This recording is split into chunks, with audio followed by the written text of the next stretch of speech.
Good morning and good afternoon, Niner faithful, wherever you may be. Welcome to a special edition of the show here. I am, as always, your host, Rob Schuh. Very excited for today's guest, Jake Asman. Jake, welcome to the program. Jake is the host of the Wheelhouse on ESPN 97.5 in Houston. Also the host of the Jake Asman Show on SportsMap Radio and YouTube. Jake, welcome to the program. Thank you very much for joining us today. Rob, thanks for having me, man. It's going to be a really exciting game on Sunday, so I'm excited to talk about it with you. Yes, indeed. Looking forward to this matchup for the 49ers. We are obviously into playoff mode. It is must win, and therefore the 49er faithful, as you can imagine, are on the edge of their seats after that disappointing loss to the Titans on Thursday. That was a rough one for 49ers fans. And then they look across the aisle and they look at what appears to be a surging Texans team, right? Over the last 6 games, gone 3-3, came up against a playoff matchup in the Los Angeles Chargers, a playoff caliber team, and put a whooping on them for the most part. So I think it sets up to be an exciting one when the 49ers match up against the Texans in Levi's Stadium. Yeah, no doubt. I mean, most Texans fans did not think they were going to win another game after they beat Urban Meyer in Jacksonville week 1. So the fact, as you mentioned, this team has actually gone 3-3 in their last 6. Just saying that out loud, given what our conversations have been all year on the show about the Texans, it really is remarkable. But you got to give credit to David Culley and the coaching staff. The team seemingly has bought in. They've been way more competitive in their games. That's been a big issue, at least for most of the year. So, now with the uncertainty with, Trey Lance potentially playing for you guys on Sunday, there's a lot of Texans fans that probably feel like not that the team will win, but this has a chance to maybe be a more competitive game than most people probably thought. Yeah, it's a bit unpredictable. And I'll tell you, I know there are a lot of 49ers fans that went out and snatched up some underpriced tickets for that game, knowing that this could be another Trey Lance start. And they're very excited about it. But then Kyle Shanahan walking back the comments and talking about the grade 3 strain that Jimmy Garoppolo suffered on his throwing thumb, and sort of putting it out there that he may be back as early as this week. I predict that it will be Trey Lance and rookie-on-rookie action. That's what we're excited to see, and it will provide a heck of a lot of drama, that's for sure. So I know that it's going to be a short one here. I want to get right into our topics. I'm interested to pick your brain on just how you believe Houston might look to attack the San Francisco 49ers. Doing a quick breakdown of how the Texans may want to take advantage of particular matchups on each side of the ball. And the first one that's really appealing to me is the fact that the Texans did allow just 1 sack against Los Angeles with a new offensive line configuration because of all the COVID craziness and everything that's going on. Acknowledging that it is, Joey Bosa was out. That's certainly the heart of that Chargers defense. But in your mind, will the Texans offensive line this week be able to protect Mills from the 49ers and that extremely aggressive defensive front that hopefully will have the brother of Joey Bosa, Nick, coming to attack? It's a great question, Rob. I'm not it's weird not having an answer for this, but the Texans have been so inconsistent. I really, honestly, I couldn't tell you. I mean, the big thing I thought that allowed the Texans to have the offensive success they had this past week against the Chargers, they ran the ball better than they have all year. Like Rex Burkhead had hit the best game of his life. And the Texans were last in the NFL in rushing going into that game. I know the Chargers are terrible against the run. Yes, they are. The Jets and the Texans couldn't run it against them. So they just have not been able to run the ball all year. So I really think the running game they had helped Davis Mills get comfortable early and allowed him to have, his best game of his young NFL career. So I really think that impacts protection as well. If the Texans can get some semblance of a running game, I think that obviously helps the offensive line. You can mix in play action, and that will help Davis Mills, have a chance to be competitive in this game against a good Niners defense. So, I really think it comes down to that. If the running game could give the Texans something, I think the O-line in general will do a lot better in pass protection as well. I think they play hand in hand. That makes a ton of sense. And the run game is a question that arises for me as well. And we'll touch on that amazing game by Rex Burkhead that hopefully he won't sniff again this week. But it's an interesting topic to broach. Certainly the 49ers defense a little more stout there, but you could see if that run game gets going, how that's going to provide the comfort blanket for a rookie quarterback, right? Make them feel secure in their ability to then push the ball down the field. And speaking of pushing the ball down the field, I noticed in doing my pregame research that the Texans were league worst in explosive plays, with just 34 on the season. Explosive plays being defined as those of 20 yards and more, but hit 6 of them against the Chargers. I mean, really lit it up against a team that, otherwise you wouldn't have expected that. Do you think that, again, being dependent upon having the time to push the ball down the field, but do you expect Davis Mills to attack the 49ers in that way, given the thin secondary that San Francisco has there? Certainly a weakness of the defense that other teams have looked to take advantage of. Yeah, I think that has to be their game plan if they're going to try and win. Honestly, what made the Texans win over the Chargers to me so impressive from what they did, from an offensive standpoint, they did it without Brandon Cooks, who's been by far and away their best playmaker this year. Right. Like, you can say whatever you want about the Texans. We all recognize they're a bad team. They lack talent. But Brandon Cooks is a guy that has been, a really good player no matter who's throwing him the ball. He's quarterback proof, as I like to say on our radio show here in Houston. The guy just makes plays. And for Davis Mills to have his best game without Brandon Cooks being out there because he was out with COVID, I thought that was really impressive. So I think the only way they have a chance to beat the Niners in the circumstances they're going in, they're going to have to make some explosive plays. And they're going to have to throw the ball downfield, take some chances. The guy to watch for the Texans has been rookie wide receiver Nico Collins. He's played better of late. The Texans clearly lack talent. Nick Caserio, the first-year GM, he didn't have a first or a second-round pick. But if you look at the rookie class for the Texans, Mills is coming on playing well right now. Nico Collins has played well. Brevin Jordan is now their starting tight end. He's made some plays. So, early signs from a Texan standpoint is that maybe your GM knows how to draft, and those rookies are going to be huge if they have any chance to, make this a real game on Sunday. And this is about that time of year where you begin to find out if those rookies are panning out, right? I mean, they now have basically an entire college season under their belt in NFL terms. And now it's time to see just how much improvement they've experienced. I know the 49ers have their young class. Many of them did not get snaps earlier in the season. 49er faithful were upset about not seeing the talent coming out of this year's draft class. And now we finally do have Ambry Thomas playing at cornerback, who's one of those players that the Texans might look to take advantage of because he didn't get some of those reps earlier on in the year. If we flip it over to the other side of the ball and look at the weaknesses on the Texans defense, where do you see some of those holes? How have teams had the greatest success in attacking Houston?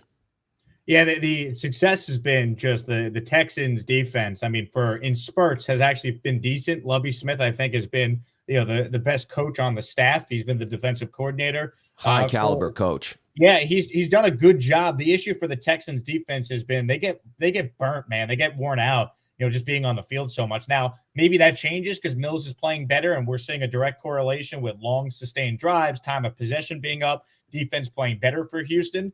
But, I mean, if you look at some of the game logs for the Texans, just look at the first half. They're usually in the game. They've been blown out a lot this year, but that usually happened in the second half.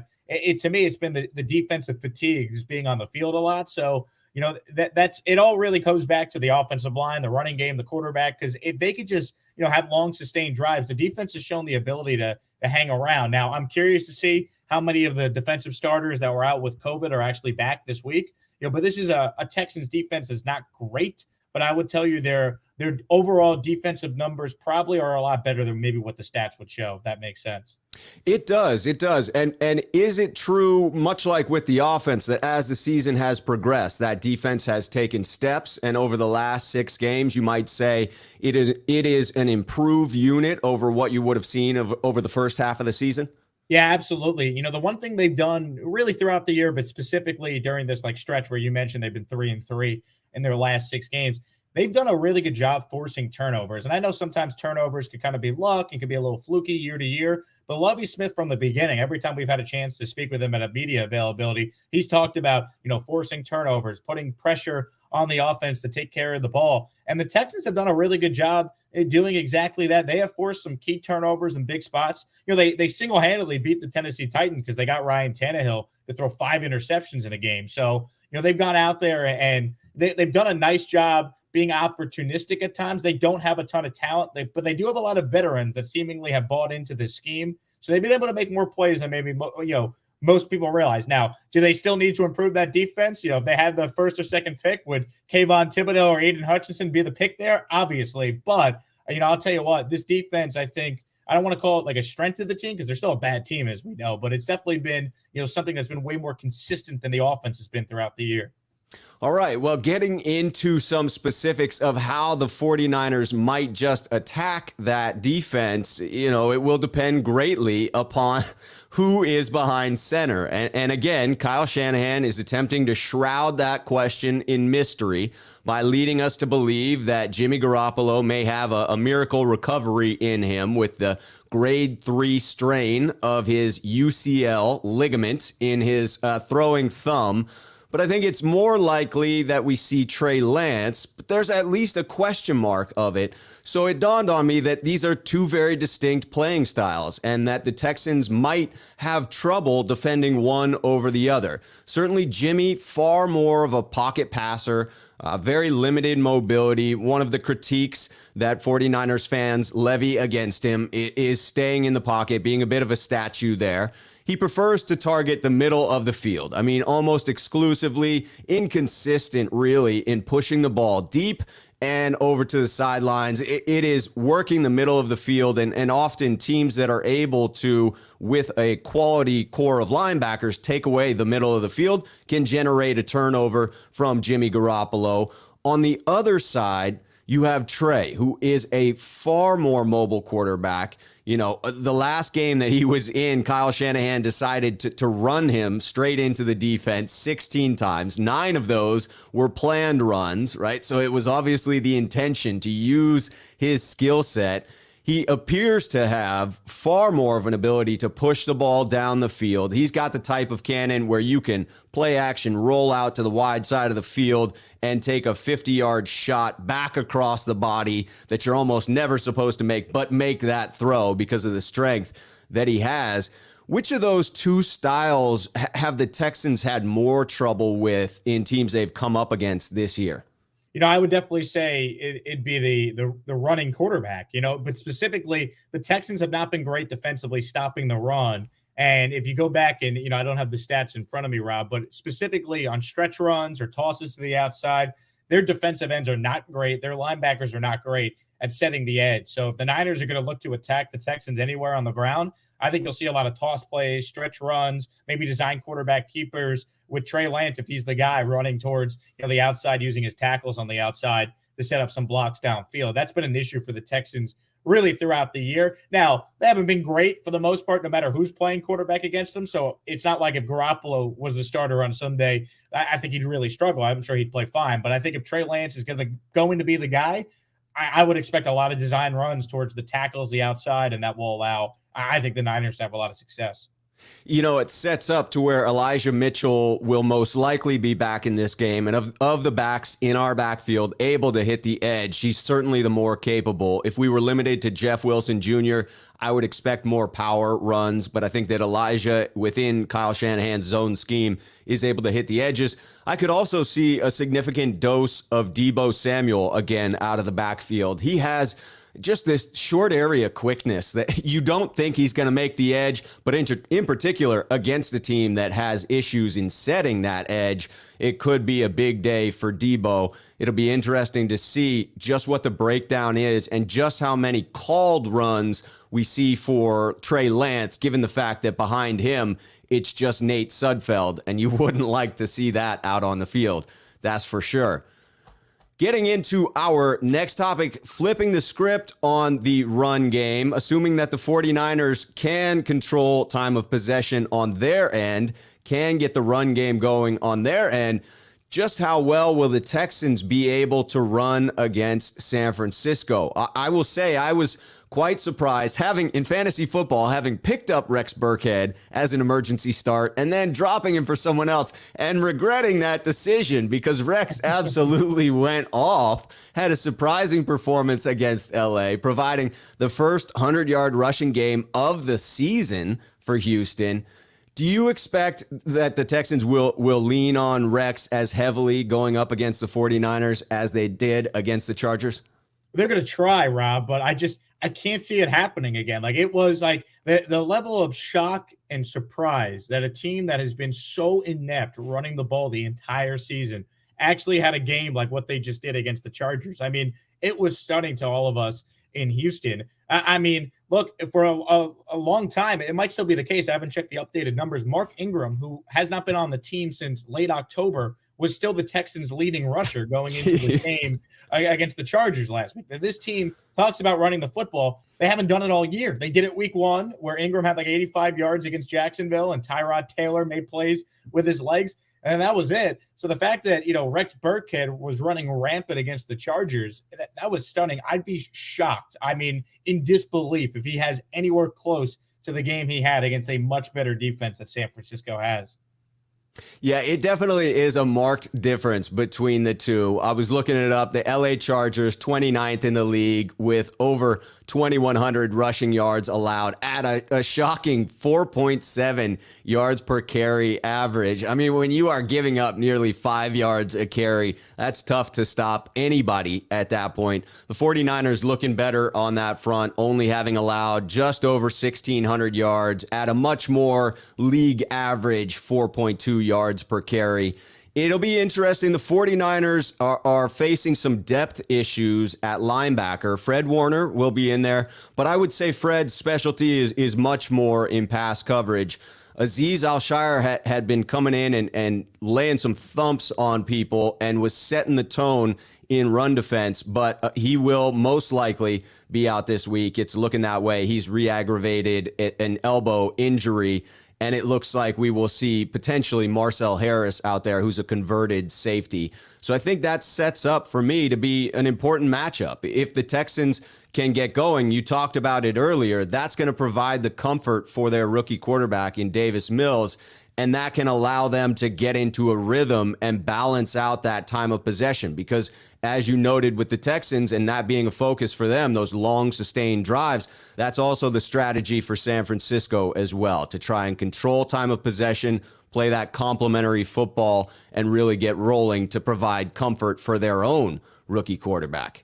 Yeah, no doubt. I mean, look, rookies are going to make mistakes, so you try and limit their opportunities to make those mistakes with a running game, protection, long sustained drives, short intermediate passes to get a quarterback into rhythm. They've done a much better job doing it. Like Davis Mills is, at the beginning of the season, he really struggled the second he was in like an obvious, you got to drop back and throw situation. We saw in this past game against the Chargers, when he had, the opportunity to get some semblance of offense on the ground, they were able to be more aggressive off play action, take chances downfield. And, that was by far and away his best game. And I really think it stemmed from running the ball. If the Niners stop the run, I just can't see any scenario where the Texans actually would win this game, just because Davis Mills has been fine, but he's never been put in a situation where he has to go out there and win a game on his own. And I just don't know if he's capable of doing that at this stage of his rookie career. I would also anticipate, after coming off a very frustrating game for Nick Bosa in being unable to get home against Ryan Tannehill, with a mixed match of offensive linemen in front of him, that I would suspect if the 49ers are able to get into obvious passing situations while they're on defense, that Nick is really going to pin his ears back in this one and get after it. So I do think that a balanced attack for the Texans would be essential in order to keep Nick at bay in this one. He's looking to unleash. Before we transition into the next topic, because I do want to talk about Davis Mills, just going to bring in Chris, one of our sneakerheads here on the channel, with a super chat asking, I figured because some of these guys have practiced against Watson in the past, they'd be a bit more comfortable neutralizing mobile quarterbacks. Back to our previous topic about whether the Texans defense would be more prepared for a James Garoppolo appearance versus Trey Lance. But I think it makes sense, even having the experience of going up against Deshaun Watson, that you're talking about a more challenging dynamic when you have that mobile quarterback in there for the defenses. Yeah, no doubt. And the thing I'd say, though, too, about Deshaun, I mean, he hasn't practiced once this entire year, and the Texans defense has so many new players on it that a lot of those guys, they weren't even on the team last year. The last time Deshaun obviously was, leading the NFL in passing yards and having a phenomenal statistical season. But the Texans this year, they have played a couple mobile quarterbacks, including, Kyler Murray. So they've gone against him in a week of practice, getting set to face him. So, it's not like the Texans won't, be prepared if it's Trey Lance out there. They're just not great at stopping the run, specifically on the outside. No matter how many times you see it, eventually you got to make plays. They haven't done it all year. So I have no reason to think that they're going to magically do it now in, week 17 of the season. Right. Probably looking at similar results to the rest of the year. All right, let's get back into a little bit of Mills mania. Davis Mills, you mentioned it, coming off his best game of the season last week against the LA Chargers. Do you see this as just the beginning for this young signal caller? What sort of optimism do you see within the Texans fan base and you personally? Yeah, there's no doubt the conversation on Davis Mills has shifted dramatically based on how he has played these last couple games. He's been really good. Now, I think in proper context, you have to evaluate it, right? He played well against the Jaguars, who stink. He played well against the Chargers defense, missing a lot of key players, and obviously they're just not great defensively to begin with. But compared to where he was at the beginning of the year, you've seen some significant improvement, some significant progress from Davis Mills. The thing that you have to remember with him is this guy was a third-round pick, so the margin for error is not going to be as much as a guy that was taken in the first round that's going to get plenty of time, to go through the growing pains of being a young quarterback at the NFL. So he really needed this stretch of games here, and he really needs to finish the year strong as well if the Texans are going to be serious about, maybe not drafting a quarterback in this upcoming draft, or maybe not trying to bring in Jimmy Garoppolo has been a popular name we've talked about, down in Houston because of the Patriot connections to the Texans, or Teddy Bridgewater type of quarterback.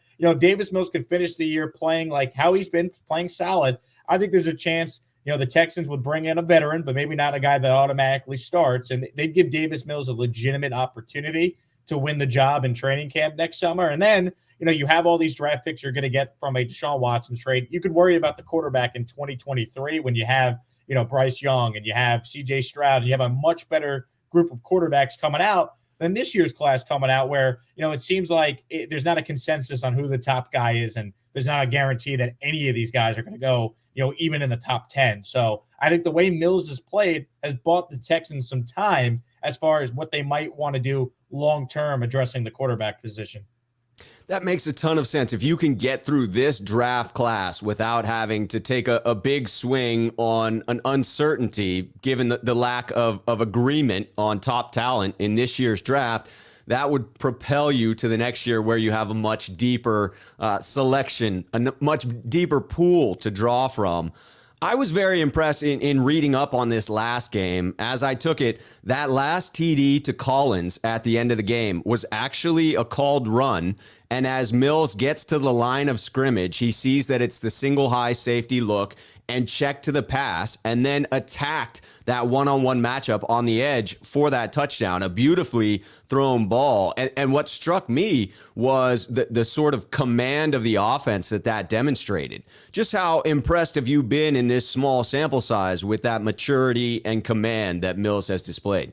If anyone watched Davis Mills at the beginning of the year to see him have a game like what he just did, you have to be impressed. I mean, there was a practice I was at over the summer in training camp, and it was the worst training camp practice I've ever seen from a quarterback. Ooh. He could not hit anything. He missed guys wide open, airmailing passes, throwing balls at guys' feet. So the improvement that he's made has been so dramatic. I'm not going to sit here and tell you, Rob, that he's a franchise quarterback, that he's going to end up being the best quarterback out of this past year's draft class that had 5 guys go in the top 15. but it's been impressive to watch his development. And that's why, the Texans fans are okay with the idea of, hey, let's build up our team this offseason. We have cap space. We have our draft picks finally. Thank you, Bill O'Brien, for that. So now Nick Caserio can get to work with, multiple first-round picks, assuming there's a Watson trade that's coming, and obviously put this team in position where you build the rest of the roster. You give Davis Mills a shot next year, and if he doesn't end up being the guy, okay, you'll have draft picks to move up and go get your quarterback, just like San Francisco did,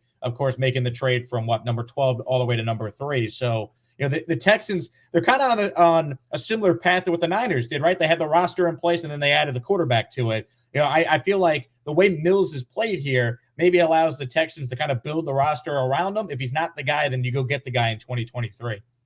That is a fantastic process to follow in building the roster first and then adding the quarterback and giving yourself the freedom to take an additional year to evaluate Davis Mills, I think would be extremely helpful. That was part of the 49ers fans' frustrations was giving that huge contract to Jimmy Garoppolo after a small sample size. And the end result has been mixed, I think, allowing for that additional time next year to really answer the question of whether Davis Mills is the long-term answer will be beneficial to the Texans organization.